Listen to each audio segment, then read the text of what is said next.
Now the Doctor of Professional Counselor, Chastity C. Davis.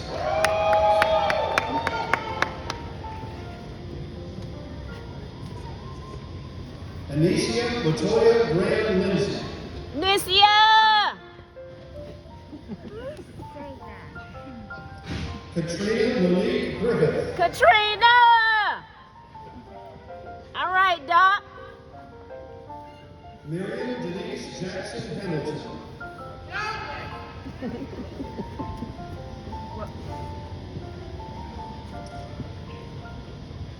Phyllis Morris Kibble.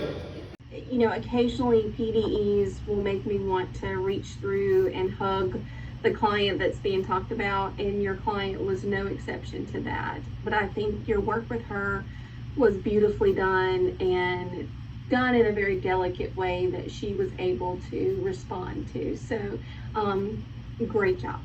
Thank you. Yeah, fully agree.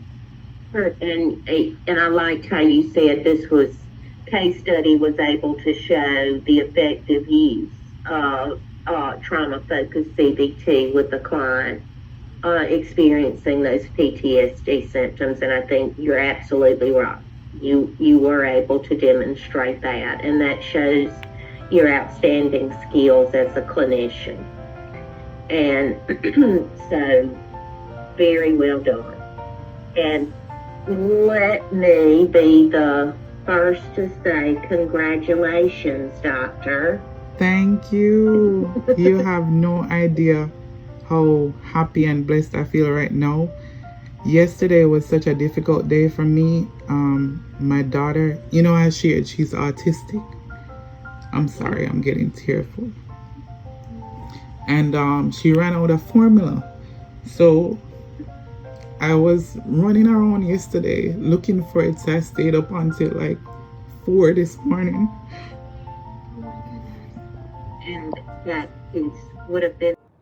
I know I've been out of the loop for some time, and I'm still working on doing Vlogmas. Today is actually a very special day for me. Today is the anniversary of my graduation. So last year, this time, I actually graduated with my doctoral degree in psychology. So I'm a doctor of professional counseling. It's such a huge accomplishment for me, and I kind of wanted to come on and to share my journey on how I got to this point. All right, so for those of you who don't know, I'm sure a lot can tell based off of my accent, I'm Jamaican. So I am 36 years old, and at this point in time in my life, I've spent exactly the same amount of time living in America as I have in Jamaica. So my childhood is really in Jamaica, but my adulthood is here in America. So how did I end up here? So I remember when I was maybe 2, at the age of 2, I actually started school. I started school at the age of 2 in what we call basic school in Jamaica. In America, we'd probably call that's more like daycare. And then I left there and went to what we call primary school at the age of, I want to say 6 or 7. Primary school would be the equivalent of what we call kindergarten here in America. At that point in my life, that's probably where I would say most of my memories that I can recall comes from in terms of my academic journey. So I remember spending the first few years of my life living with my grandparents. We lived in a rural area, and my mom had me pretty young. So I was living with my grandparents for some time until my mom could get that financial stability for herself. And once she got it, she came back and got me, and I was living with her. So we had moved from an area in Jamaica called Cascade that's in the parish of St. Anne, and then we migrated to Clarendon. So we migrated to Clarendon. My mom's number one objective as it relates to me was to get me into school. So she took me to a primary school, Maypen Primary. So big up to Maypen Primary. That, holds a lot of good memories for me as a child. And when she took me to this school, I was going into the 3rd grade.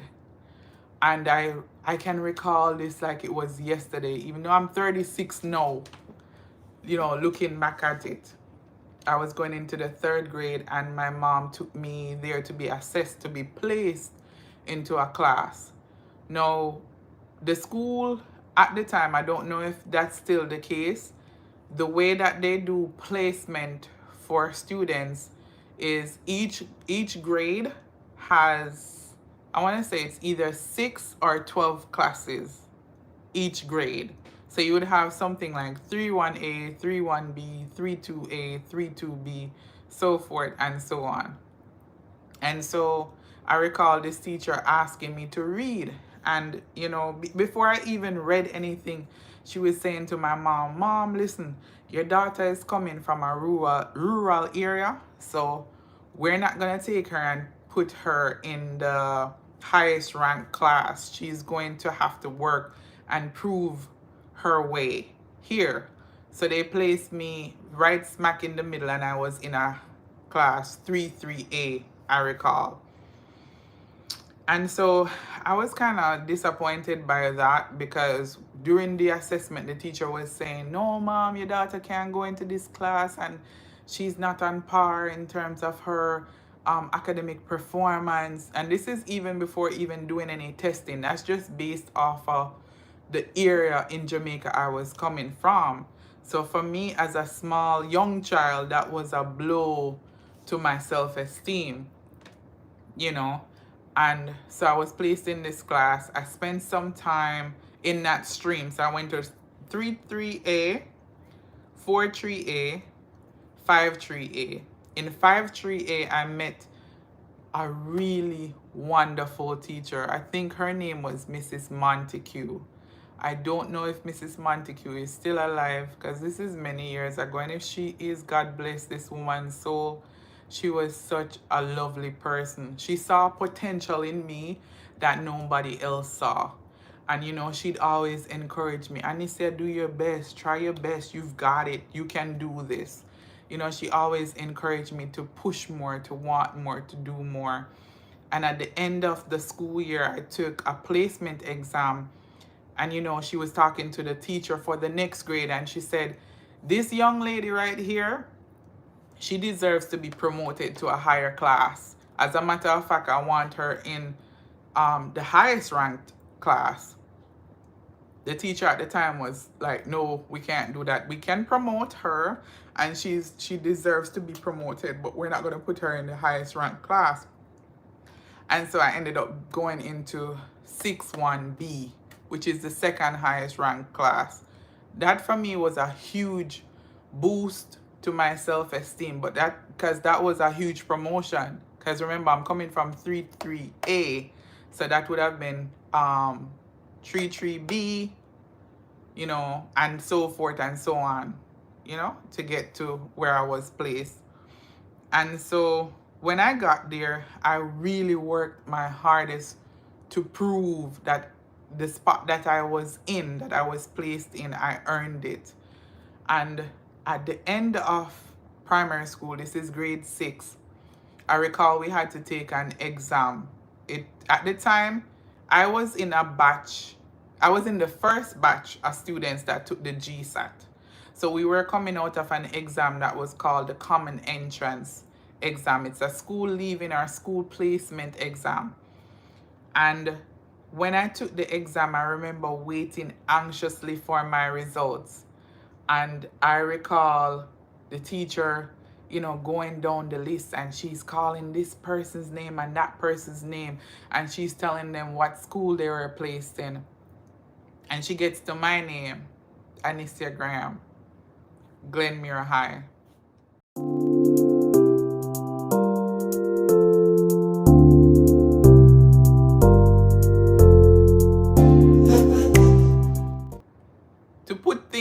perspective, at the time, still even to today, Glenmuir is an awesome school.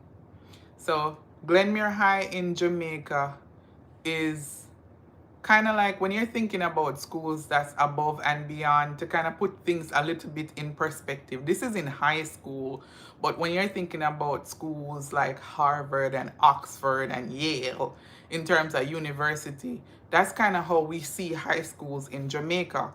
So based on the high school that you go to in Jamaica, it tells where you're falling in terms of your academic performance, and the school holds a lot of weight in terms of how further you can go in terms of your academic career. So I was placed in my number one pick and one of the highest ranked schools within the country. This was a huge deal for me at the time. And I remember going to Glenmuir and I felt so fulfilled and so accomplished, and I was so proud of myself for the hard work that I had put in finally paying off. And so high school in Jamaica starts at 7th grade. In America, it starts at 9th grade. So I started high school in Jamaica in the 7th grade. So I was there 7th, 8th, 9th, 10, 11, 12. But we don't have 11th and 12th grade. What we have what we call a sixth form. It's kind of like a junior college that preps you for university if you want to go to university. So I did 5 years, traditional 5 years of high school, and then I did 2 extra years as kind of like a college prep.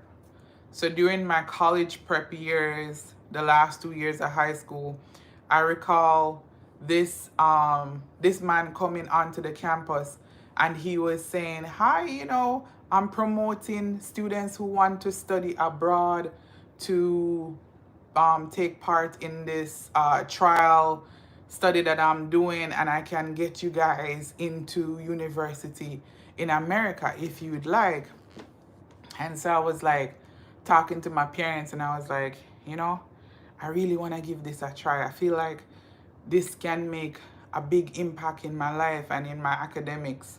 And so I convinced my parents to allow me to be a part of what I think it was called 4E. They allowed me to be a part of it. It was very costly. I was going to school traditionally with the other kids, and then after school I was staying back to study and prep for the SATs, which is that entrance exam for college in America. And I did that for some time, and I took the SATs and submitted my application for college, and I was accepted to a few schools in different states and was offered scholarships in different schools. And ultimately what I did was I chose the school that was the best fit for me. So I ended up going to a university in Mississippi. So Mississippi was nowhere on the radar for me. I never envisioned going to school in Mississippi. But I decided, let me go ahead and pick this school. So I picked William Carey University. It was a Christian school, and that was a big thing for me that motivated me even more, because I was going to be away from home and I wanted to be in an environment that I know was going to be nurturing. So I ended up choosing this school. So I migrated to America at the age of 18, no support, completely alone, never traveled a day in my life, first time on a plane, and I'm heading to Mississippi, of all states. All right. And so I get to Mississippi, and there's a huge cultural shock, because again, at this point I'd never left home. I was very sheltered as a child, and this is my first time traveling, and here I am traveling to the big United States of America. And that was a huge adjustment. I started college with the intention to go to med school. And when I started, my major was biology. And then I ended up switching my major to nursing as kind of like a shortcut to get to med school. Coming to America, I learned very quickly that med school it's expensive everywhere, but in America, med school is ridiculously expensive. So if you don't have parents who are rich, or you don't have access to certain scholarships and they're very limited, especially as an international student, the chances of you going to med school is pretty slim. So I ended up doing nursing, which wasn't something that I was really interested in. It was just a route I was trying to take to get to another goal. And I didn't do well. I didn't do well at all. The first couple terms in nursing school, I was excelling. I was passing the course and everything, and I was going to the clinicals, and I was realizing that medicine was really not the route for me. The clinicals were really like eye-opening experiences for me as well. I remember going to med surge and, you know, just seeing the doctor open up a patient, and I'm looking at their heart, and going to the wound clinic and seeing big wounds, and you know, it was just not something that I was prepared for. In my mind, I thought it was something that I was prepared for, but actually doing it, I realized that it wasn't a good fit for me. So long story short, close towards the ending of nursing school, I had 2 terms to be finished with my Bachelor's of Science in Nursing. I failed out. I failed out of the program. This was my first failure ever academically. My first failure. My first big failure, that is, academically. And I remember sitting on a side stairway. I can still recall me sitting there. I remember what I was wearing and everything, and I was crying. I was so depressed. I was in a state where I couldn't imagine how I would bring myself to tell my parents, after they had made all this sacrifice, that I had failed academically, and what was now the next step. You know, so I was devastated at this point. Whether nursing was a good fit for me or not, I was absolutely devastated at this point. And so I had to gather myself in order to share this with my parents, and then to also to try to figure out what the next steps were. So after going through that experience of failing through nursing school, I remember having a conversation with a professor. This man was a psychology teacher that everyone feared. Nobody wanted to do his class. He was the hardest. And I remember taking a test with him one term, and the whole class failed. Everybody flat out failed. And I ended up getting 130% on the test. And the reason why I ended up getting that much is because the class failed, and he ended up curving the grade in order for the class collectively to do better. And I stayed back, had a conversation with him, and I was explaining to him my journey thus far. And he was like, "You want to do medicine?" And I said, "Yeah." And he's like, "Well, if you want to do medicine, you can do medicine. Don't limit yourself. Just because you fail out of nursing school, don't let that deter you." They were just opening up a med school in Mississippi, and he really wanted me to apply. But I just never had the level of courage that I needed to pursue that, especially after having that devastating failure.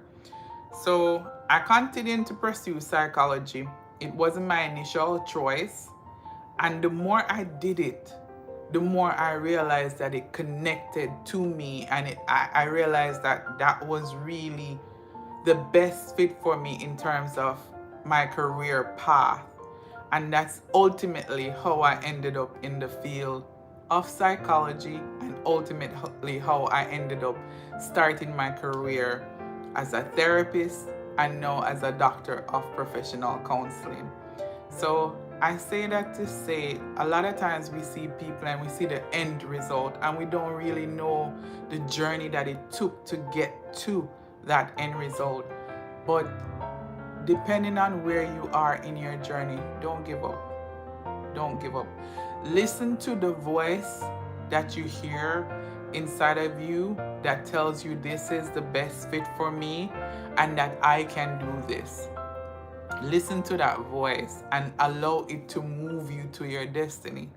because we'll have experiences in life where people will doubt your potential. People can derail you from something that's meant for you, and you've got to kind of find your way to fight through that. So having experienced everything that I have in my academic career, looking back, I would not change a single thing, because every experience has taught me something, and every experience has made me more resilient, and every experience has empowered me to empower others, so that they can overcome those obstacles in their life. All right. So today, on my what I call graduversary, I just wanted to come on and share a little bit of my story. Thanks for watching. If you stuck with me, and I will catch you on the next one. Love, Dr. Grant.